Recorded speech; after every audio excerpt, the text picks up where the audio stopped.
You two are longtime friends and close friends, and you spend a lot of time at his house. I mean, this is a real bond. This isn't just some political BS thing.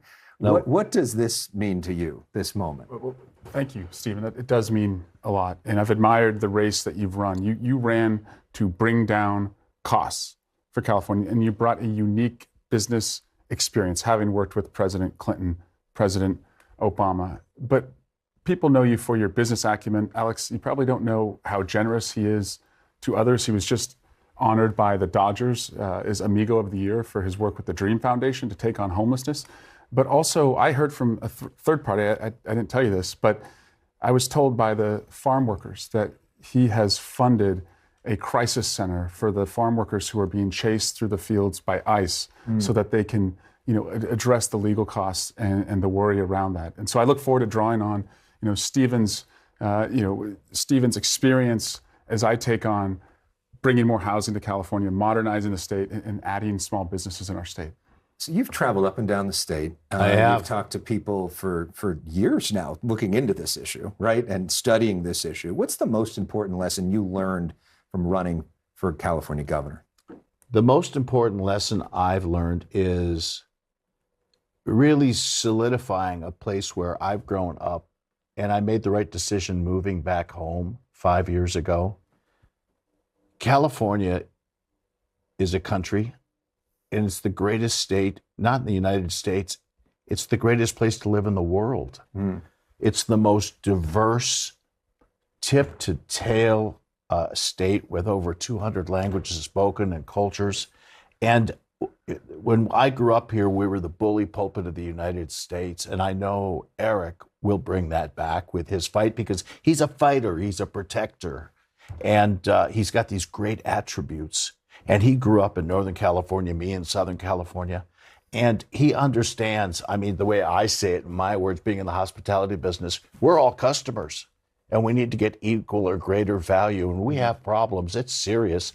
You talked about all of the things that weren't really accomplished, that could have been accomplished. And I know Eric will be a good steward of our tax dollars. He will execute, he'll be accountable, and he'll enforce. So you were here last week for the first TV sit-down of your campaign. We got into a lot of issues on that. I encourage everybody to check it out on YouTube. But one that got a lot of attention was your plan to vote by phone. Here's that clip. I want us to be able to vote by phone. I think every Californian vote by phone. Vote by phone. Yeah, if we can do our taxes, do our make our healthcare appointments, make essentially do your banking online, you should be able to vote by phone. So there was a lot of reaction to that. Let's put up some of the reaction on X. This was from the White House account, President Trump's team. When President Trump talks about the importance of securing our elections because deranged Democrats like creepy Eric Swalwell think it's a good idea to vote by phone. Ron DeSantis, the governor of Florida, voting by phone, no. How ridiculous. Chad Bianco, who is running for sheriff of Riverside County. Vote in person, show your ID, it's simple. Steve Hilton, also running for governor as a Republican. I want us to be able to vote in a system that's honest, in person, with ID, citizens only. How about that? So their argument is basically the safest thing to do is to have paper ballots that can't be hacked, to have everybody show an ID and show up in person so you know who's voting and you watch the whole process through. How is that not the safest thing to do? What's wrong with that? Yeah, well, Californians are smarter than those three because Californians know that you do need to show who you are through a biometric to access your finances, to access your healthcare records, to access your taxes. And so, of course, it's going to be secure. And what I am suggesting is if we are going to lead the way in technology, shouldn't we challenge ourselves to make democracy more accessible? I also want to virtualize, and by the way, 74% is what that polls at as far as approval among Americans. I want to virtualize the DMV too. I don't want Californians to have to go to the DMV. I think we can do that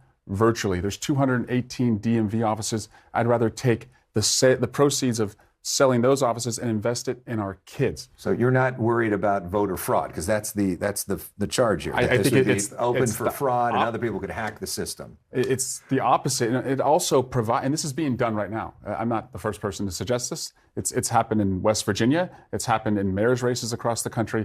And there is a auditable backup trail to show if there was any compromise. And if people want to vote in person, they can still do that. Also, Alex, I'm going to fine every county for every minute that a voter has to wait in line beyond 30 minutes, because your pizza should not come faster than you casting your ballot. Lastly, just to wrap things up with you two, it's Thanksgiving week. It is. What are you, in a sentence, maybe most grateful for?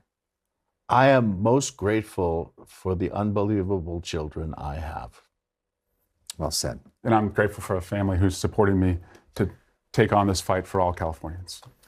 I'm going to tell you one last thing, Okay. because I'm going to get one little swipe in. I guess blockchain and crypto is a fraud too, huh?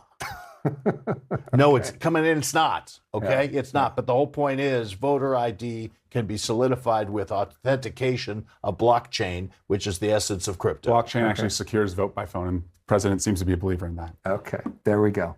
Thank you, guys. Happy Thanksgiving. Congratulations. Thank you. All right. Governor. Thank you, sir. Eric Swalwell, Stephen Kluback, thanks for coming in.